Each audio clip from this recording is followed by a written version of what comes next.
All right, Teddy, thank you. Turning now to our top story, Prime Minister Mark Carney is meeting with French President Emmanuel Macron right now. For more on Carney's first official trip as Prime Minister, we are joined from Paris by CTV News senior political correspondent Mike Couture.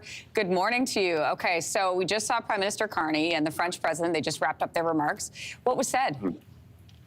Yeah, it was interesting because it was all about solidarity and making sure that that statement that we had heard from both of the leaders was about reaffirming not only the sovereignty of both countries, but also the solidarity that they'll have for each other. And I think the undertones here, Lindsay, really are about the threat from the United States. And of course, what we have heard many times from U.S. President Donald Trump talking about the 51st state and whether or not Canada should become it. But certainly that is what we are hearing from Macron, talking about making sure that these ties that Canada has, both security, sovereignty, and economic, they want to make sure that they continue to strengthen them and also make sure that that relationship continues to deepen. And this is something that Mark Carney had said as well in his statement, the Prime Minister taking the time to talk about how important that is, but also the leadership of France on the Ukraine file and making sure that the Ukraine sovereignty is respected as well. But I think what's interesting as well, before this trip even started, you had Mark Carney put out a statement talking about how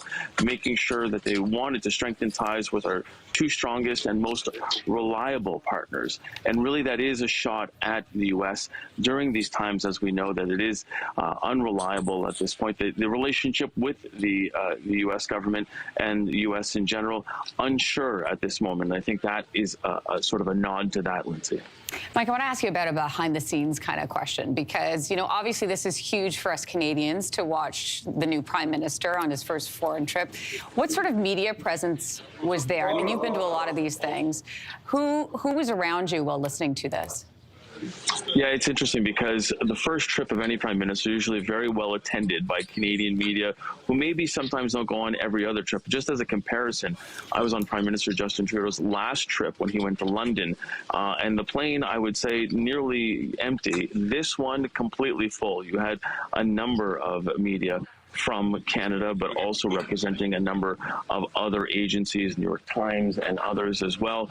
And I think it sort of underscores how important this trip is for Carney, not only on the world stage, but really trying to make a mark. And you have to consider this as well, Lindsay. He only has roughly a week now until there may be an election. And I say maybe because it's widely expected that he will call an election before the House of Commons is due to come back on March 24th.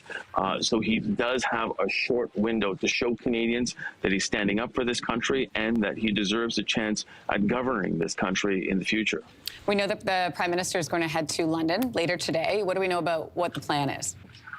Yeah, he will have an audience with King Charles III. Then he'll go to 10 Downing Street, have a meeting with Sir Keir Starmer, the Prime Minister of the UK. And that's important as well because we know that Keir Starmer is leading a coalition of the willing to help in Ukraine, and also he has become a voice now on the world stage in terms of trying to stand up to United States President Donald Trump. So those conversations will be very important, and a lot of reporters, I think, are wondering whether or not there will be more of a forceful statement out of Buckingham Palace in terms of that whole 51st state issue.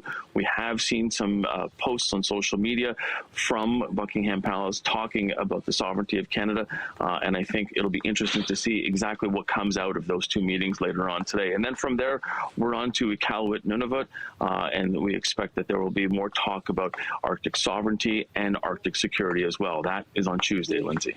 Quick trip. Yeah, CTV News political correspondent Mike Couture. Thank you so much for joining us this morning for the recap. Thank you.